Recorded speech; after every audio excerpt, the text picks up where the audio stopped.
Hello pilots and welcome back to another X-Wing Flight video brought to you by Out of Art Gaming. As always, my name is Phil, and would you believe it, despite all the videos that we've done on this channel, this is only the 100th casual game that we've actually had on the channel. We've had many seasons of Flight Academy, epic tournaments, but this is the 100th casual game we've had on the channel.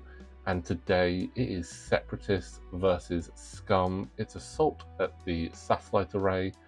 Now this was recorded just before the updated points for XWA, so these were two legal 20-point lists at the time of recording, and fortunately at the time of overlaying as well. However, the points have updated since then, so you can't run these lists at the moment, but you can still take some inspiration from them if you do like them. But let's have a quick rundown of the list. So we've got Ned on the left-hand side running Separatists. He has all sorts on there. He's got General Grievous in the Bubble Up with the Impervium Plating and Soulless One. That's all Grievous needs to take with him nowadays. We've got two Bombardment drone Hyena bombers, both with proximity mines. That's going to be nasty. Captain Sear in the second Bubble Up with Kraken, looking to support those drones. We've also got the Geonosian prototype HMP, two of those, both with energy shell charges, sync laser cannons, and the Repulsorlift Stabilizers. So side sloop shenanigans abound, and a good amount of munitions on there, so they can deal a lot of hurt. On the other side, we've got Scott running a Scum list. He has Han Solo in the Falcon with Trickshot, 000, Lando Calrissian crew, Greedo and the Lando's Millennium Falcon title. He's got two rogues with Cad Bane and Victor Hell. Cad is running sync laser cannons, Xanadu Blood and the Forlom crew. Victor Hell has got sync laser cannons, overtune modulators and angled deflectors. We've got two mining guild ties in the form of Foreman Approach with Mark Sable Closure, Duke and Targeted Computer, and Overseer Yushyn with Duke, Contraband Cybernetics and Targeted Computer. And rounding off the list, we don't see it very often, but we've got the Autopilot drone, which is currently docked with the Falcon. So that is Scott's mobile proximity mine, so I'll be interested to see how much that comes into play, and if, you know, when he releases it, because that could have some really fun shenanigans in there. Now, as I said, it's Assault at the satellite array for this one, so 5 objectives, area control to score those points. Scott, with the large base ship, does have a slight advantage if he can get right in the middle there and contest or just outpoint those objectives, so it's going to be key there. But again, with 6 ships on Ned's side, he can cast that net very wide, and those proximity mines is going to make it incredibly dangerous to get too close to those, especially with those bombardment drones who like to launch the device instead, so they can pop those straight out at the front. They're initiative 3, so if they do it at the right time and in the right place, they could cause some real shenanigans with those low initiative ships on Scott's side.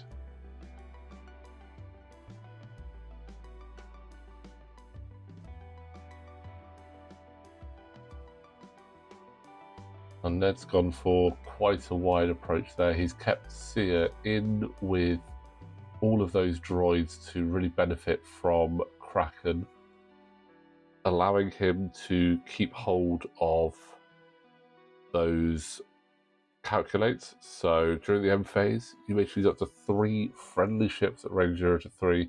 If you do, each of these ships does not remove 1 calculate token, which is a really good tactical relay to actually have with these type of lists, especially when you look at the HMPs who have energy shells and they need that calculate to have those.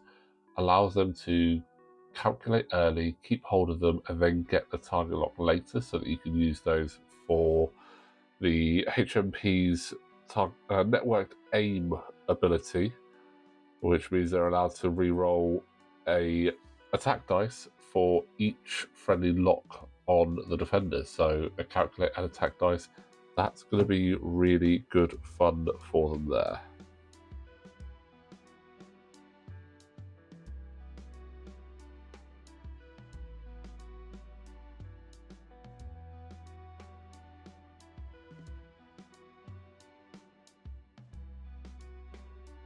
Bit more of a measured approach from Scott. He's waiting to see what position Ned is getting himself into before really committing to that.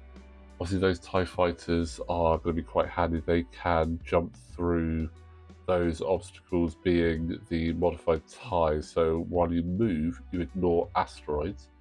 And I believe all bar one of the obstacles that we have on the table are actually asteroids this time. So that is going to favour Scott, especially considering these hyenas do not have their grappling struts, because the bombardment drones actually can't be equipped with the grappling strut, which is probably good, because the bombardment drones used to have a habit of sticking themselves on a rock and then just launching proton bombs out the front and not having to worry about them. That is very powerful. Proximity mine, should we say. That's very powerful.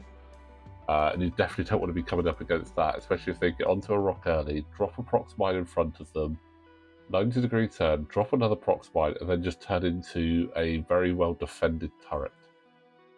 But we've got a side slip up the top there from Orange.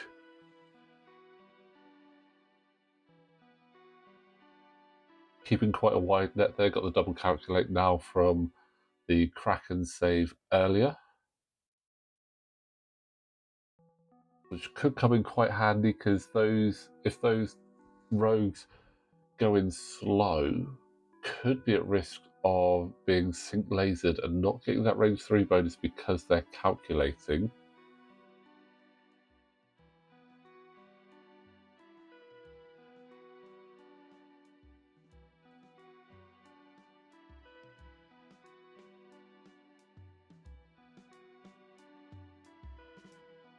And grabbing the evade there for Jukes in case he gets into a nice spot with those.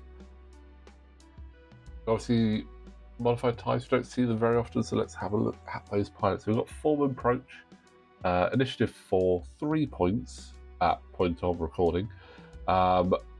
His ability, before you engage, you may choose one enemy ship in your bullseye at range 1 to 2 and gain 1 disarm token. If you do, that ship gains 1 tractor token. So obviously a bit frustrating to have to take a disarm, but to tractor any of these ships could be quite handy.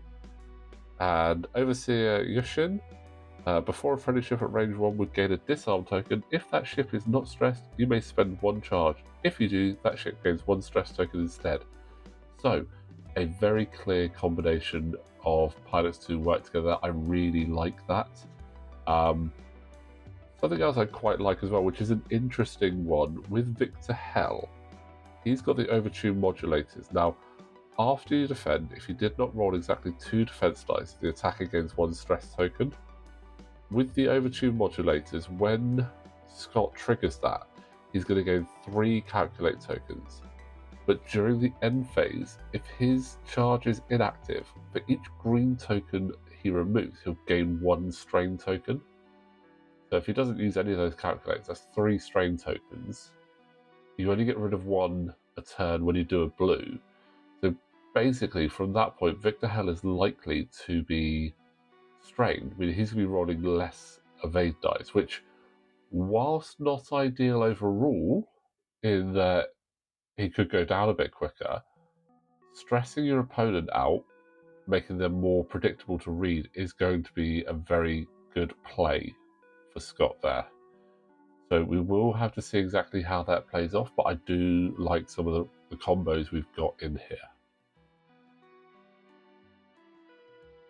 But obviously Han Solo is Han Solo. 000, trick shot, Lando on there. If he can get the shot in early and use Greedo changing one to a crit. So got a lot of tricks there with Han, and it should hopefully work out quite good for him. Only 2 attack dice on the Scum Falcon though, so that's something to be aware of. It's not quite the powerhouse that the regular Falcon is, but again, good amount of health and pretty good dial for a large base ship, to be honest, so nothing to turn your nose up at.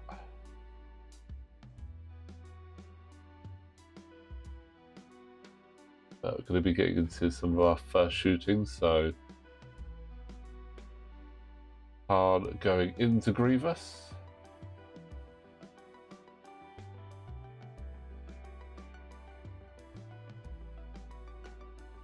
So Greedo trigger up to a crit there.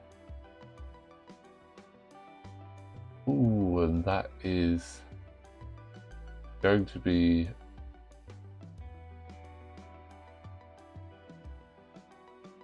a reroll because of the Soulless One.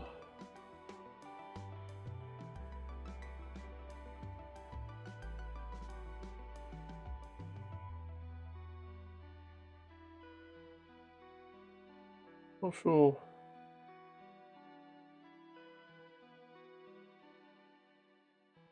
That was quite right there, but no damage onto Grievous. Not a particularly great roll back, but that is going to be a couple shields down.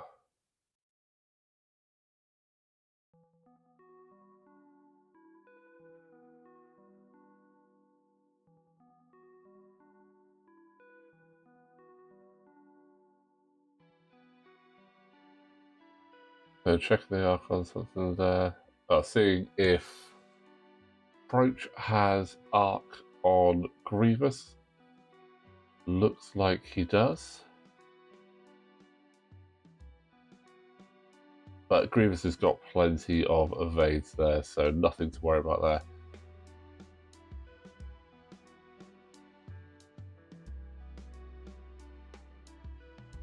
But Scott does have a bit of an advantage. Obviously, he's got a fair few I4s and an I6, so he will be going before most of Ned's list. Only Grievous ties in the I4 step.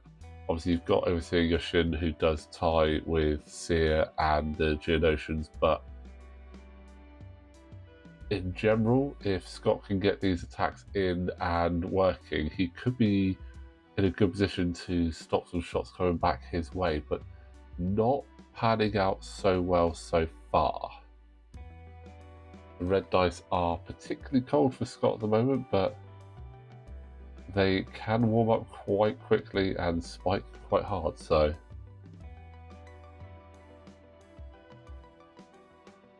but all in all, very disappointing there from Cad Bane and Victor, hoping for a bit more from that.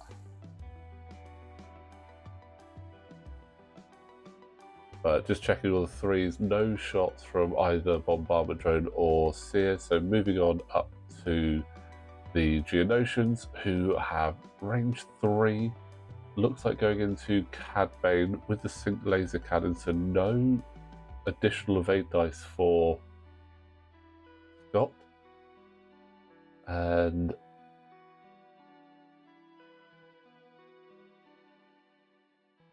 double evade, so that's all good. Look like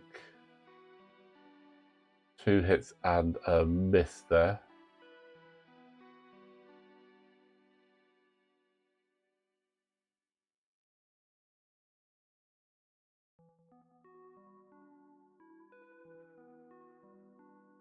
So it looks like we're triggering Sear's ability. So while a friendly ship at range 0-3 performs a primary attack, if the defender is in its bullseye before the neutralize result step, the friendly ship may spend 1 calculate to cancel 1 evade result. So that would have been pink going first then. Really cool abilities, sort of like a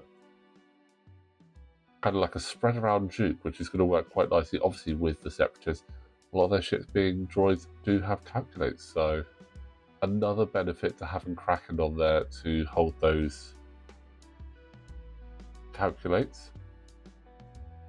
And again, keeping them on the HMPs. Again, multiple reasons why I think that's good. Energy shell charges. You've got Sear's ability there. It's just a very solid choice. And look at this score, 3 points to Ned, 2 points to Scott at the start of turn 3. So Ned able to get himself in a good position to capture some of those objectives. But it is Scott's chance to get up there now and start taking them from him.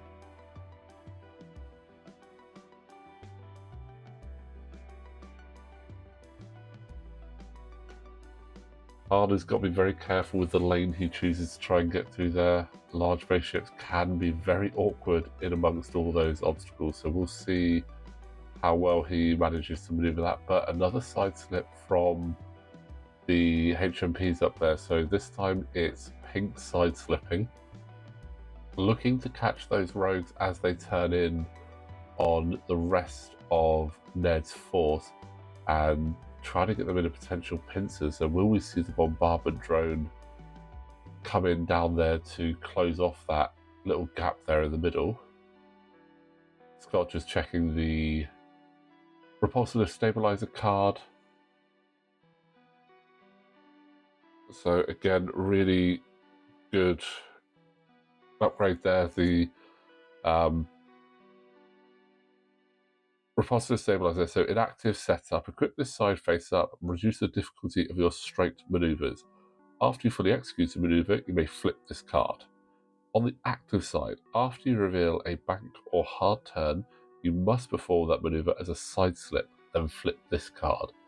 And for those of you that don't see side slips very often, think of it as a barrel roll with the bank or hard templates. Just like a barrel roll, you can maneuver it front, middle, or back, but just think of it like a barrel roll for the ship with a different template. After you fully execute a non-side slip maneuver, you may flip this card. So you don't have to side slip when you've got it, unless you're doing a bank or hard turn. So you can flip it and do a straight, and you're fine.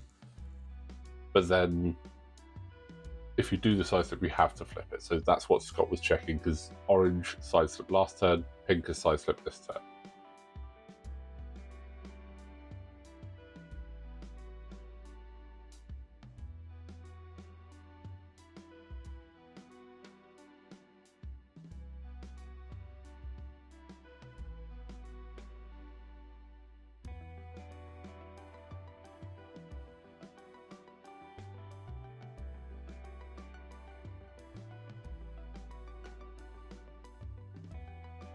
The bombardment drones look to be ignoring the rogues and just coming in for those ties, and Han and Sear is moving in to support the rogue against the rogues. So a very even split of the ships there going in the different directions. Obviously a lot of points at the top there, with Cad Bane and Victor both being 4 points. Again, at the time of recording, this is prior to the most recent XWA updates, which we are looking forward to going through and seeing what those changes were in there. We did notice that Anakin Skywalker had a slight drop in his loadout in the Republic Y-Wing. I think that is right. Obviously, he's a very powerful ship. And we will be starting to record Flight Academy in just over 2 weeks. We will be using the most recent XWA points, but Flight Academy is starting to be recorded in a couple of weeks, so we should hopefully have the first few games going up around mid to late March. Season 8 goes back to the 2-ship builds that we were doing previously, so 10 points to build 2 ships. 2 small bases or a small and medium base, no duplicate ships, and no standard loadouts this time, or I6s, just to throw a little bit of a spanner in the works. And as well, it won't be straight death matches either. We will have your usual dogfights. We're going to have a couple of scenario plays in there as well, just to really mix things up a bit and keep our pilots on their toes. But more information will be available for that Firstly, through our Patreon, where you'll be able to see the full rules for that and the list preview prior to the first episode going live. But we will obviously go through all of the rules and everything on a video for you guys. But if you want to see those early, Patreon is the place to find all those.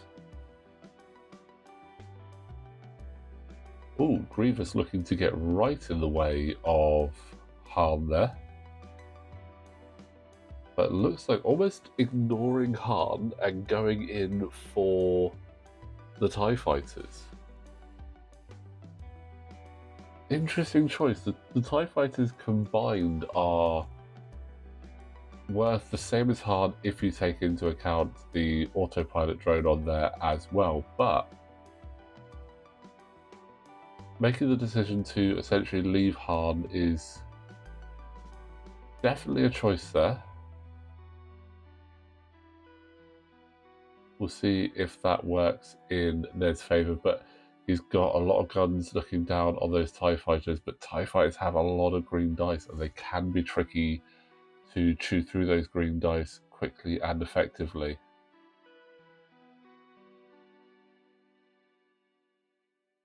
But Grievous will have quite an advantage there. So he'll have his own ability to modify 2 dice. And obviously, if he is being attacked, he will have the Soulless One this time as well. But looking to 000 Grievous, and Grievous saying, yeah, I don't really want to stress this time, so I'm getting the calculate, which he can only use in, well, if he's going against Grievous, he could only use in defense, but it looks like he's going into the blue bombardment drone to start trying to whittle those down. Not a particularly good roll, just the one there.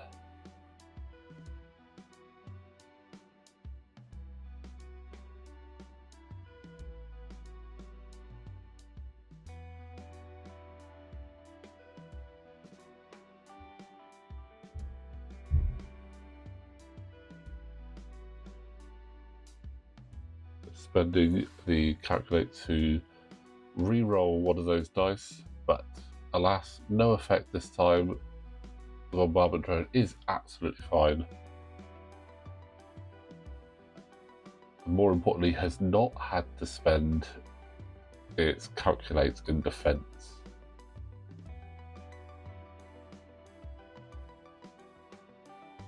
But Scott with initiative, if he can focus fire down on these, that could be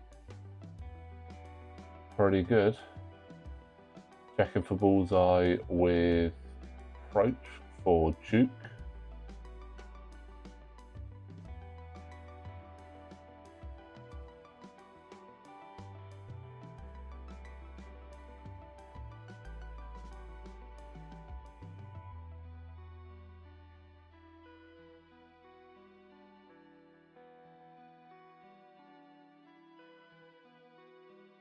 Oh, again, not bad, but not great. Only 1.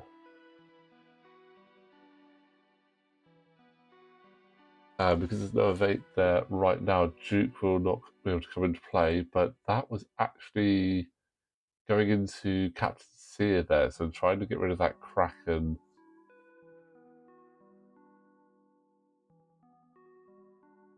Kraken calculates saving and Sear's ability of the Duke all around.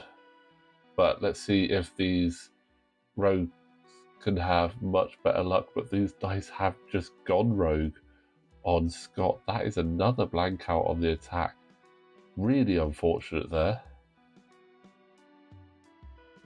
That's a better roll, so 3 hits this time around. I believe that's Victor Hare, which means he'll have the Dead to Rights ability live as well onto Sear, so no chance to spend green tokens.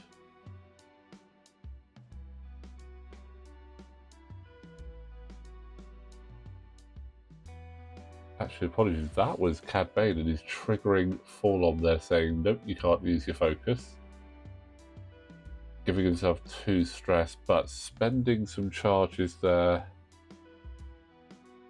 to transfer one of those stress over on Sear, sorry, Ion onto Sear. So we have Cad Bane and Sear Ions there. Gonna be awkward because Victor does have a rock right in front of him, so gotta be really careful with the maneuver that he does there in the next turn, because if he gets this wrong, Victor could end up being forced onto that obstacle. Oh, but that's not a bad shot. Grievous into Yushyn, but there's all the evades, so the green dice are doing a lot better for Scott here than his red, unfortunately.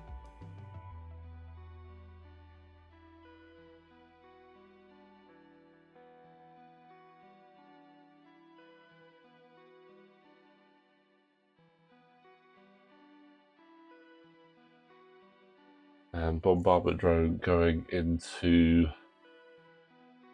looks like Yushyn again. And that is actually going to be 1 damage going in. Sorry, that's full approach that's going into. So Yushyn is the one marked red, approach is the one just in the back, so that is going into there.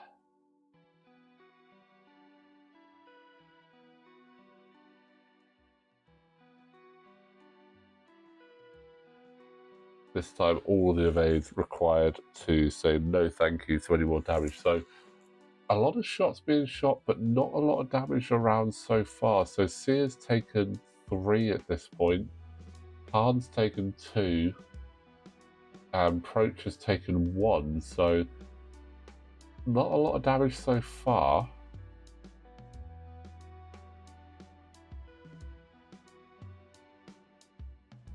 Just Yushyn and Sear left to shoot. So let's see if Yushyn can do anything. Ooh.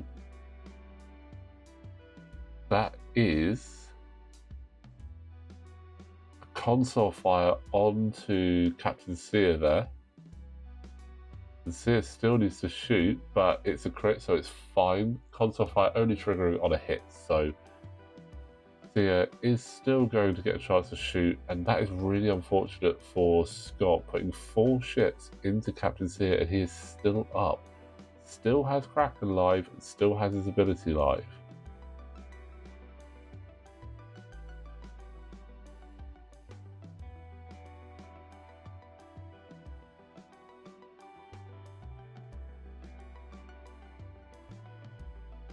So just checking who's taken what damage, but going into Cad Bane there.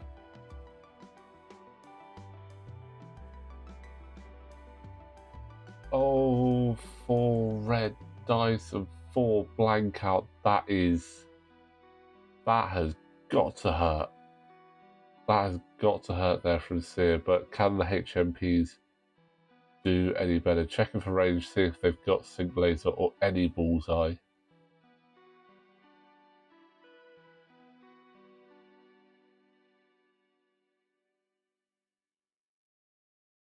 So network day and giving the reroll and spending a calculate to turn that up to 3 hits. Removing the calculate, there we go. So can't now trigger Sear, but not in bullseye, so wouldn't have mattered. That is 3 hits going into Cad Bane there.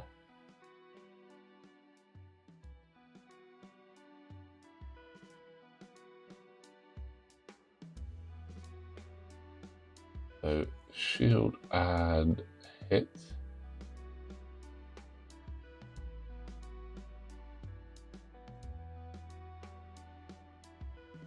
So just both shields off of Cad Bane. And the final shot of this round is second Geonosian going into Cad as well.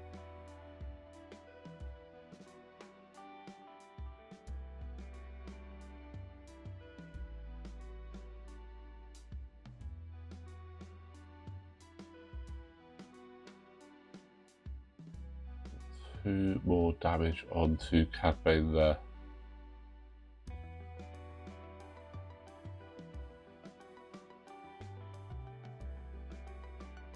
So going into turn 4, 5 points to 4 in Ned's favour still. So Scott, having got up there, scoring some good points and keeping himself very much in this game. Obviously, the damage does seem to be flowing more towards Scott's side, but Sear is almost down, and he is 4 points, so he is one of the most expensive on Ned's side. Him and Grievous both 4. Everything else is 3 points. Again, this is based on the previous points update.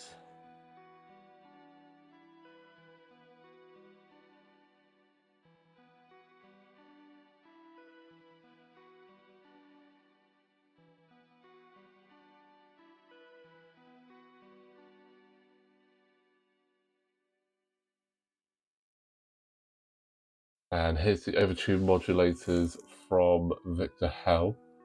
So any green token he removes now in the end phase is going to strain him.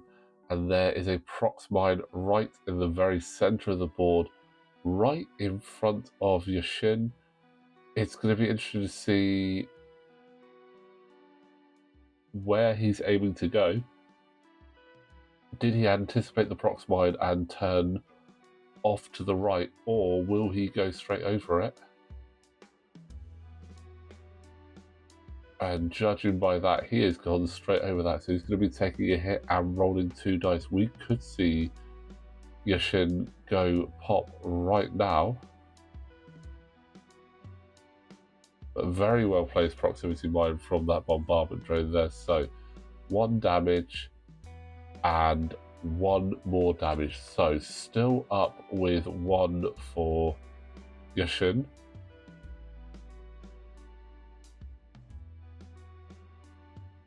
Yeah, I do really like the combination approach and Yushyn. They actually work really well together. I only have 1 mining guild tie, so I've never really looked at how you can combo them up. But I like that combo. It's a very smart combination. I think between Victor Hell's overtune modulators and that combo between approach and Yushyn is a cool list.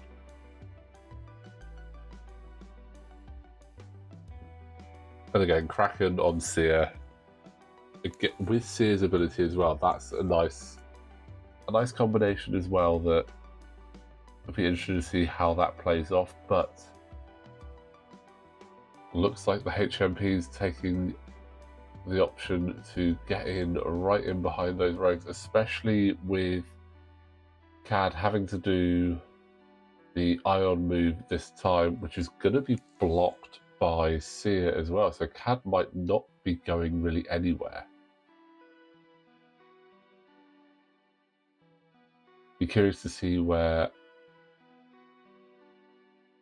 Victor is going to end up.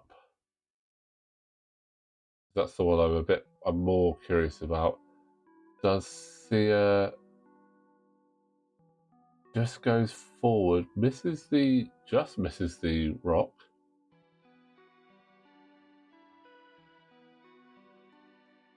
And takes the ionized focus there.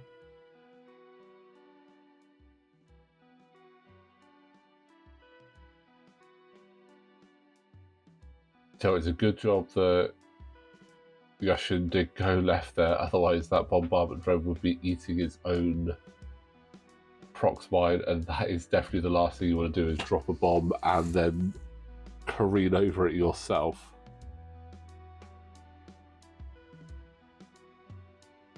What are the risks of launching bombs, especially when you don't have anything to extend that range?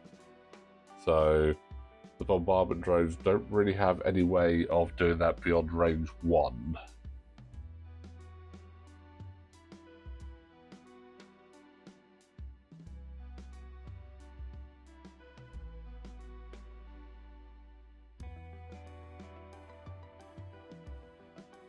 And the bump is there that I don't think Ned is going to be too disappointed by.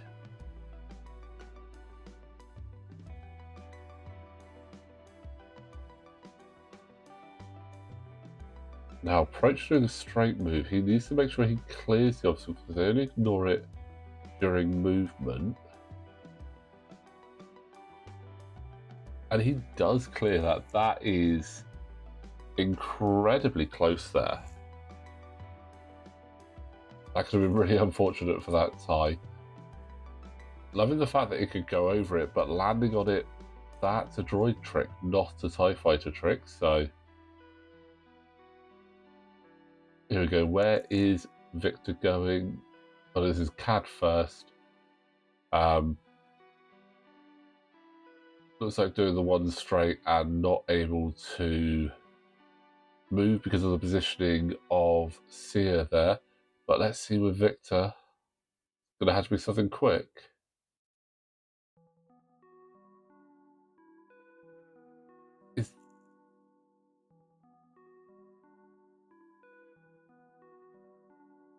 A too hard is an interesting choice. That's going to land Victor right on that rock, which means whilst we mentioned about how having a strain or two could be quite good, he's now going to be triple strained. And he was going for the 2 Talon. And that's not gone very well at all. He was far too close to the obstacle for that Talon to land. And yep, Scott is a bit frustrated with that. That is 1 damage from landing on it and 1 damage from the dice roll. So that is very, very unfortunate there.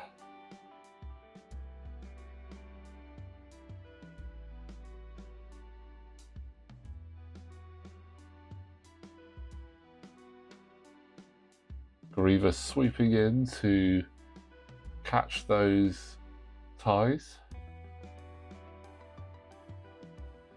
But all these ships are meeting up in the middle for a big melee, but there's not a lot of space for Han to move right now.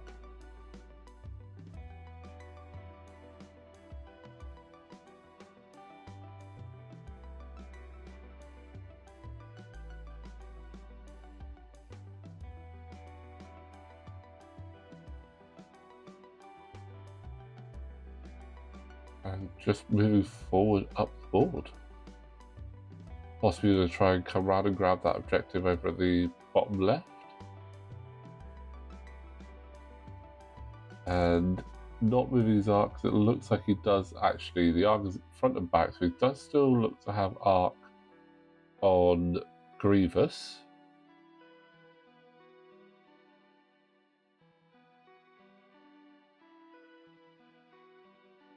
But it will be hard to shoot first.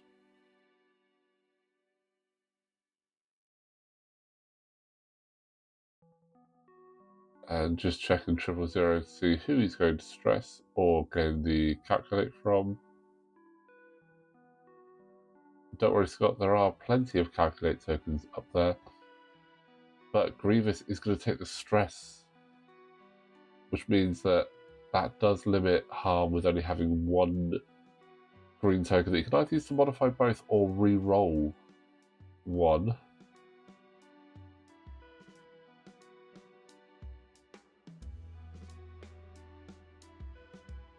And that's not particularly good, but luckily he's got the target log there on to Grievous.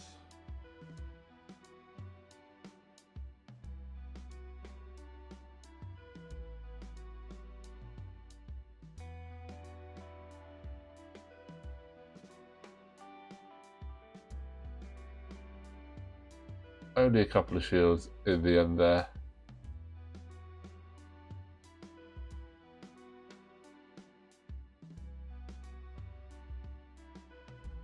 Soulless One adding those 2 extra hull definitely makes that ship very chunky health-wise. Going from 3 to 5 is such a massive jump.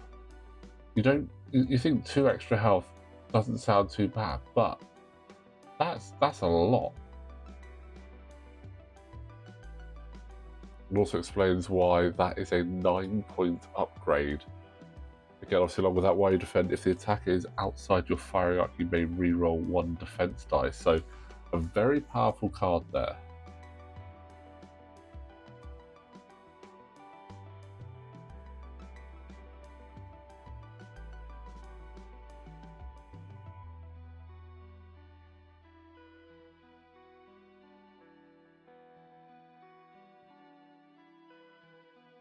So just going over the overtune modulators there between Ned and Scott. So a reminder, obviously when you trigger that in the system phase, you can spend a charge and gain 3 calculate tokens. However, whilst your charge is inactive, if during the end phase you remove any green tokens, you will gain a strain token for each. So it's going to be triple strained for Victor there, unless he ends up spending any of those tokens in defense.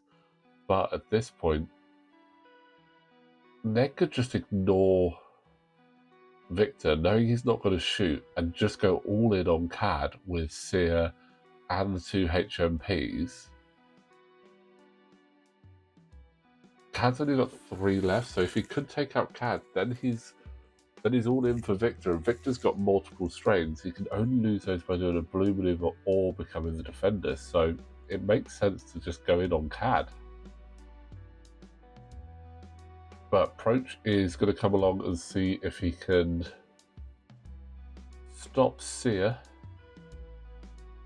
and that is Sear down, taking 1 damage, but 1 crit, so Sear is gone. So that is a good boost of points there for Scott. Another 4 on the board, and gets rid of Kraken and Sear's ability. So that is actually really good play for Scott there. Really, he needed that. He really needed that after that round. At the moment, the only ship that is untouched is the Autopilot drone for Scott. But he's got to start getting some of that damage in elsewhere as well.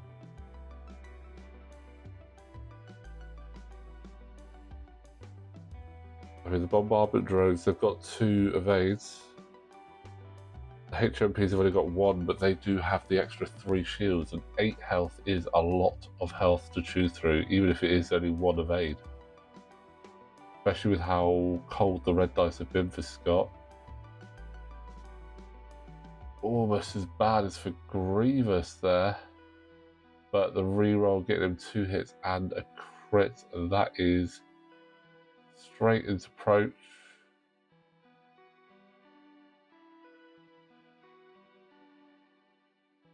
And that's going to be Stun Pilot. Approaches up with 1. So you can almost guarantee you know where those bombardment drones are going to be going in a moment.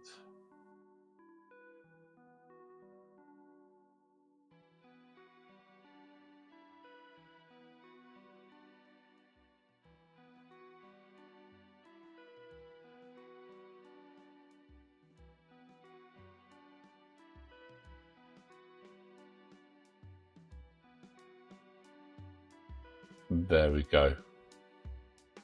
Clearing Proach off the board. Another 3 points brings us back up to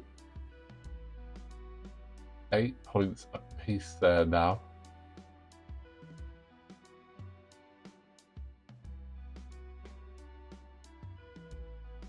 That was green that took out Proach with the range 0 shot. Only shot it had, so worth doing because blue has other options available. Could go long range into CAD, see if he can get rid of that focus.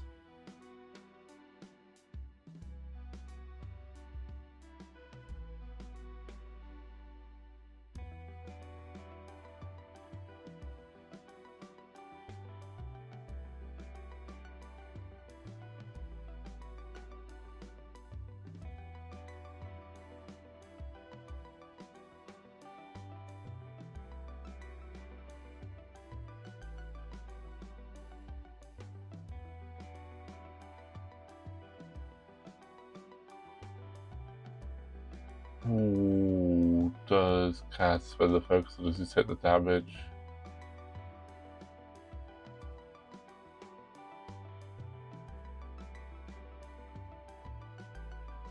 He's taking the damage and keeping that focus.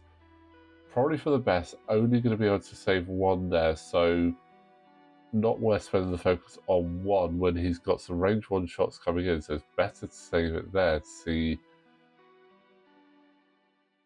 what we get.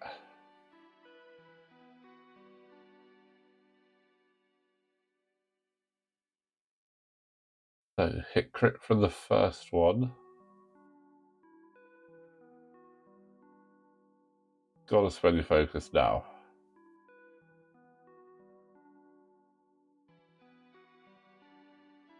And the crit is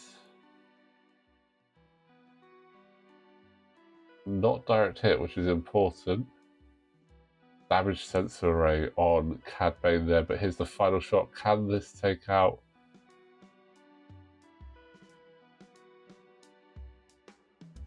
And that will be Cad Bane down. So that plan has worked out very well for Ned there. Get rid of Cad Bane, ignore Victor, allow Victor to triple strain himself, and then come back in on Victor later. Victor is in a reasonable position, he can get away from there,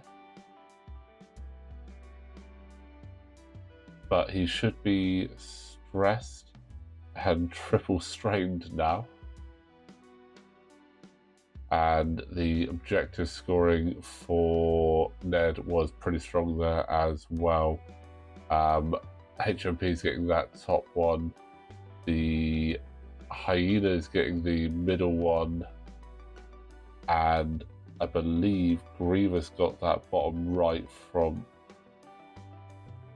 No, Lando would have got that bottom right, so good points here. 14-9 going into turn 5, and a cheeky side sloop from Orange.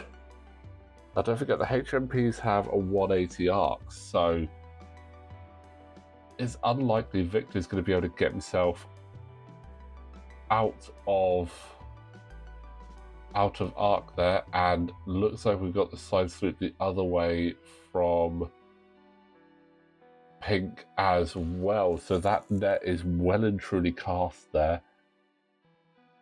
Victor just can't, he's not going to be able to get out of arc there. And he's going to have 2 HMPs to deal with. At least one of them is going to be at range 1.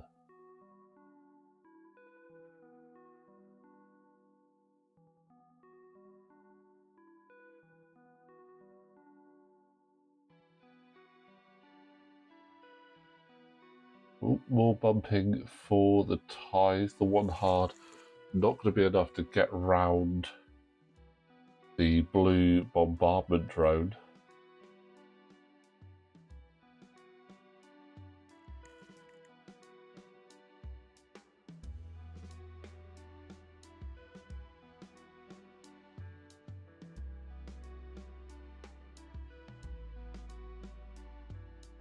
Could work out good for Scott there, because that might actually block Grievous and stop him from being able to take an action that he wants, possibly boosting up to catch Han. So not the worst position there.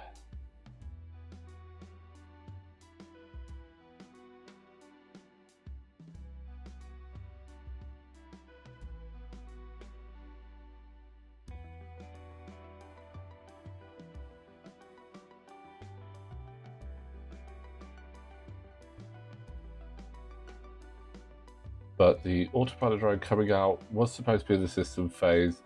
Scott unfortunately did miss it, but Ned allowing him to do that so far would not have impacted any of Ned's decisions, as nothing down there has moved to impact that. The bombardment drones haven't moved, so it doesn't change their decision on where they may drop a lock or whatever action they want to do, and obviously Grievous hasn't moved either, so no change in decisions making for Ned, so very minimal impact in the game. Now, if obviously this is a tournament, you could be that person that says that, really sorry, you've missed the system phase, so no. But this is a casual game on just a regular Wednesday night down at Entoyment. So they're saying, you know what, it's cool, we like the bombardment drone, let's see what it can do. Sorry, the autopilot drone. There are too many drones on this table at the moment.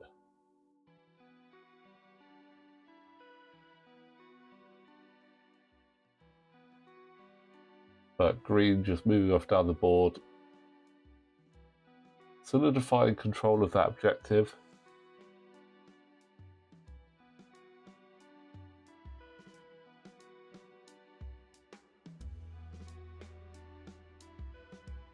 With its star, can easily turn back around next turn. It's got the 2 Talon roll, got the 2 K turn, the 1 hard, so it can easily get back in and back up to the fight.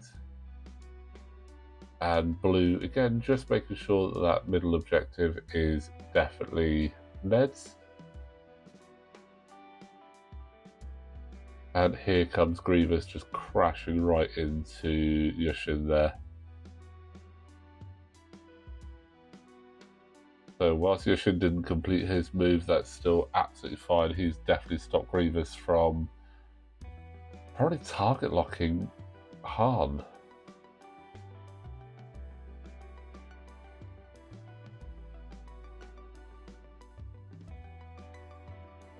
But let's see where Victor's going to end up, because this is an interesting one. Which one is he going for? Will Victor be able to...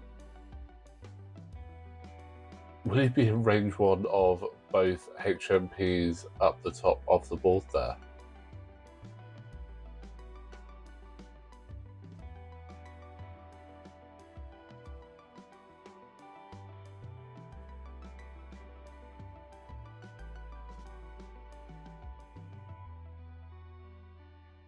The answer is yes. Very much in range 1, and not only that, not actually going to have a shot. Will cause those HMPs to take stress this turn if they do shoot at him, but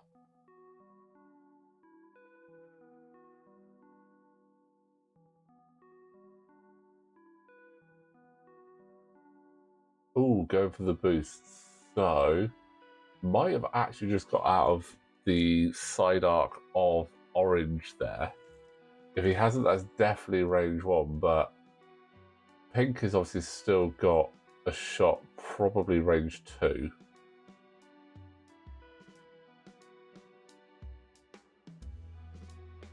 And that 3 hard from Han is going to land him on the debris there.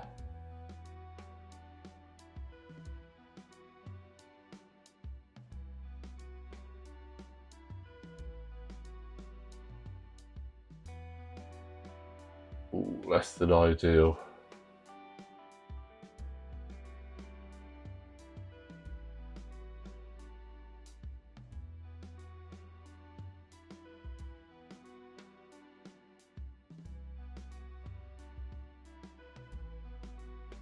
So no shot from Han, and you kind of need Han's shot right there as well.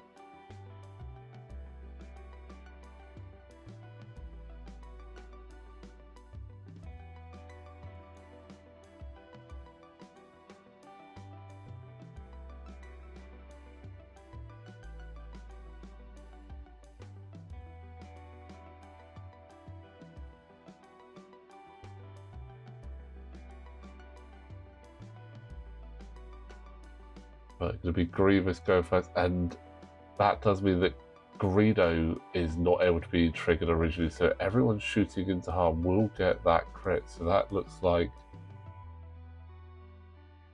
I think that's hit double crit.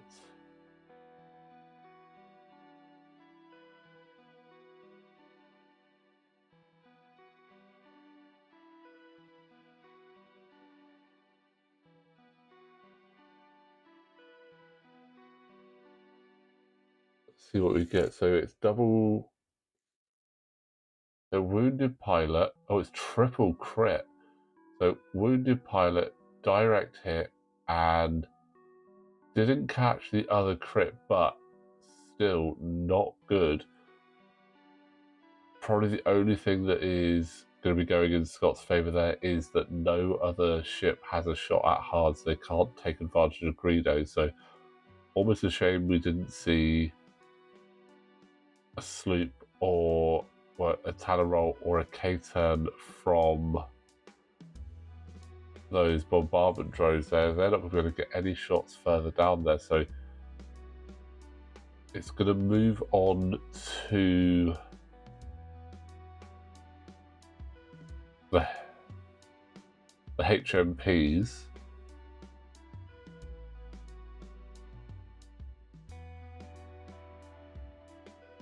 I think Orange might actually have just squeezed Arc onto Victor there. I missed when they were checking it, but we'll see how many more rounds of red dice that Ned rolls this turn.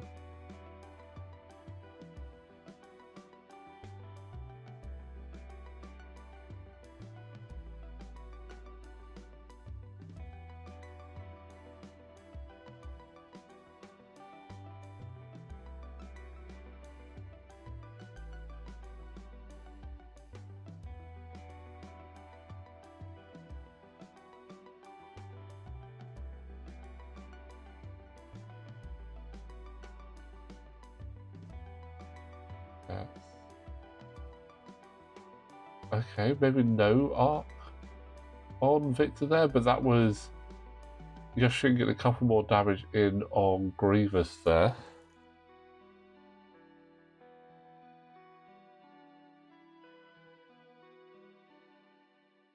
I'm surprised there was no shots in on Victor there, because Pink definitely has had him in the side arc.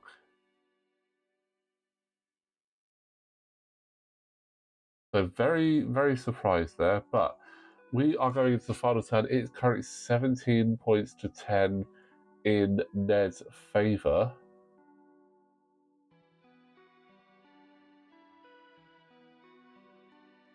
Still a few points there for Scott to grab. Grievous is obviously hurting, but Yushyn is down to 1, Han is down to 4. The autopilot drone is now down to 1 charge left. But 2 charges left, so will not be blowing up yet.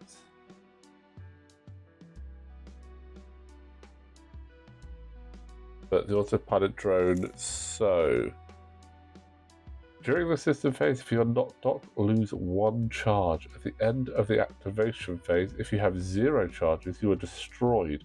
Before you are removed, each ship at range 0 to 1 suffers 1 critical damage. Obviously, you have 3 charges on there.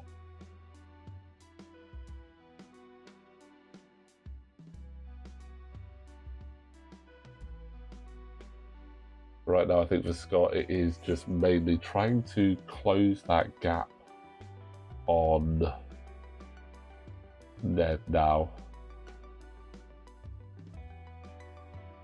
Seeing if he can get Grievous down would be a massive boon.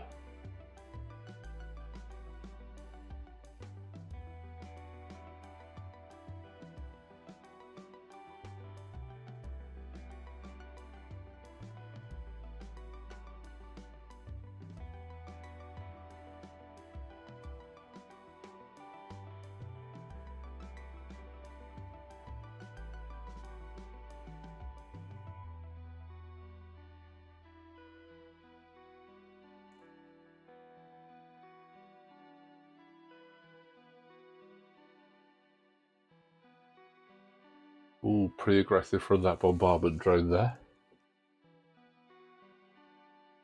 Swooping around, looking to cause some issues for Han and blocking any straight move he's going to do, but green is just solidifying himself on that objective so much so that we now can't see it. But Yushyn has essentially captured that one down bottom right because Grievous does still need to move, and that move is going to be a bump into Han.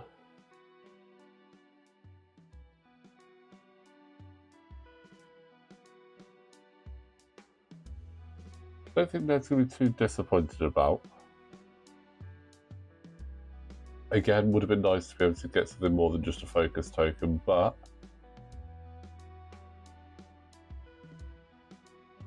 Autopilot drone was supposed to have already moved, but we rarely see it on the board, so it's easy to forget.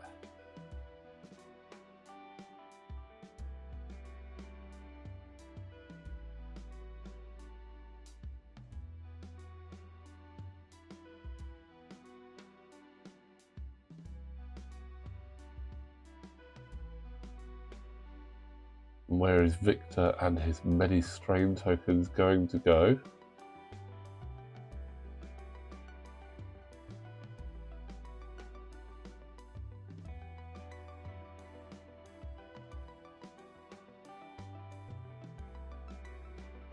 He didn't really have much space. He could potentially barrel roll in and see if he can get a shot into the back of Orange, but he's not going to. Looks like he's just going to leave it there. Han is just going to be doing a straight maneuver by the look of it, and that is going to be blocked, going to land Han on that rock. Now, this is not Empire Strikes Back, so he is not looking to hide in the asteroids from the Empire. He is actually going to avoid those, but that's another damage onto Han, and let's see what he gets on the roll. No more, so still got 3 up, but no shots. Unfortunately, Scott was really banking on having a few shots here. He's only got 2 ships with the ability to shoot, and it's not looking good. So let's see what Scott can do with the points. As again, 17 to 10 going into the final round of shooting. Will Han survive? 2 ships able to shoot. You've got Grievous and the blue Bombardment, and we're just checking if Grievous is in arc of Han's side arc.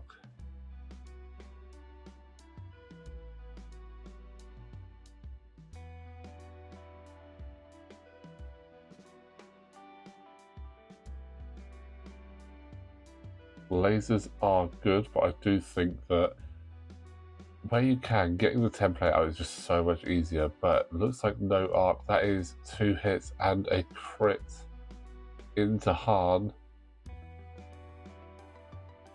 Only the 1 evade dice and no way to modify that.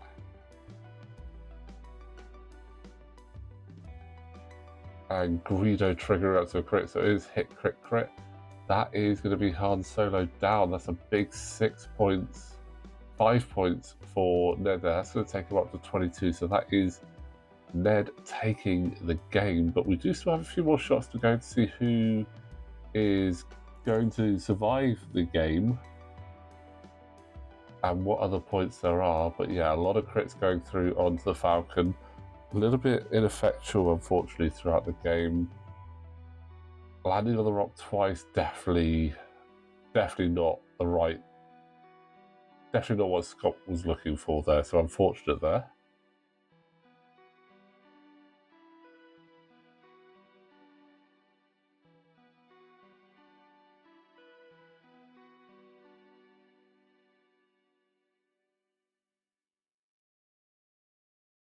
But as I said, we are going to do those last couple of shots, so we do still have Yushyn to shoot. Victor's got arc on Orange, and Pink has arc on Victor, so Oh, that's a good shot from Victor onto the Geonosian, but it is just 3 shields. They are incredibly bulky, those HMPs, and you need to start attacking them early doors if you're going to want to try and take them down. Oh, Bombardment does have the Autopilot drone. Could be a cheeky little one-pointer there.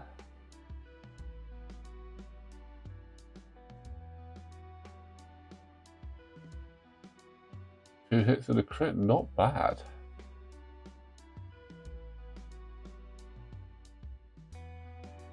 So hit crits are just shields. The Autopilot drone will...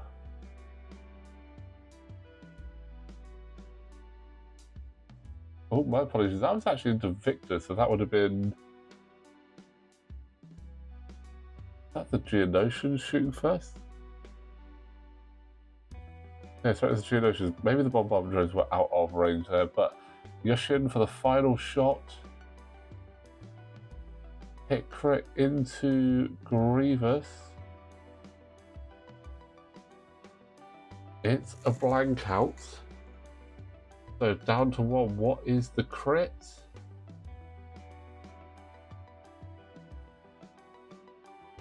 And it's a direct hit. Final shot of the game takes Grievous out. It's not going to change the outcome, but it definitely does narrow that scoring down a little bit more there. So when you're including those additional points, you're looking at your winner being Ned with 24 points to 16, 23 to 15 in Ned's favour. So well done there, Ned. Very well played. Definitely dominated those objectives and got the shooting in where you needed to. Unfortunate for Scott with hard landing on the obstacle, but thank you very much to both players. It was a very good fun game to watch. Again, guys, we do still have plenty more action to come. Flight Academy starts recording in March, so we're going to see what action we get there, and we will let you know what lists are coming as soon as we've got them. But thank you all so much for watching. As always, don't forget, like the video, subscribe to the channel, and we will see you next time.